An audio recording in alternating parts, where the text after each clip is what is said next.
Good evening mga kapuso! Radiating cuteness and winning energy ang nagpanalo sa Season 2 Sparkle Ultimate Campus Cuties na sina Rayo Grabadora at Frances Lacap. Ang simula ng kanilang Sparkle journey, ichichika ni Aubrey Carampel.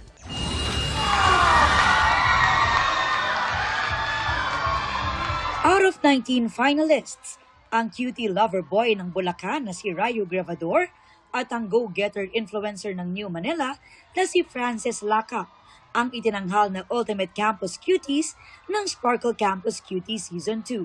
Gusto po magpasalamat po sa mga tao na sumuporta sa akin kasi hindi ko po ito kakayanin. Hindi ko po mabibuild up yung confidence ko. Like, I feel so loved right now and so excited. Sobrang excited ko po na mag-work. It's one of my biggest dreams po talaga to become an artista and seeing my first steps to being one. It's just so grabe pa. I don't even know how to describe the feeling. Wagi rin sila ng special awards, kabilang ang social media favorites. Si Rayo rin ang nanalong TikTok Live Viewers' Choice.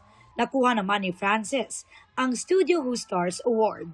Certified Sparkle Artist na rin sila dahil kabilang sa kanilang napanalunan ay ang 5-year management contract from Sparkle GMA Artist Center. Wagi rin ang Sparkle management contracts ang mga first runner-up na sina Ronnie Pasamba at Abby Arnold at second runners-up Isa Prats at Enzo Torano. Ang mismong nag-abot ng kanilang awards ay sina GMA Network Senior Vice President Attorney Annette Gozon Valdez at Sparkle GMA Artist Center First Vice President Joy Marcelo na umupo rin as judges. Grabe yung batch na to. Talagang nakita natin na nag-level up silang lahat. And ang hirap talaga pumili.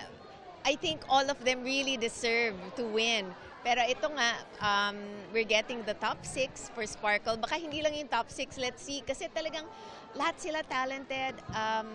They all have the looks, they all have the personality. And I'm very happy na they're so wholesome. Parang talagang role models sila. Ang Ultimate Campus Cuties, excited na to begin their Sparkle artist journey na dream din daw makatrabaho ang kanilang kapuso idols. Nasa wishlist ko po ay si Alden Richards, si Ding Dong Dantes, si Marian Rivera kasi ang galing nila sa craft nila. It's always been a dream po to work with Heart Evangelista. Obviously, I love her craft as well. I love how she presents herself. And beyond that po, I really want to work with either Anthony Constantino or si Charlie Fleming po. Aubrey Carampel, updated sa Showbiz Happening.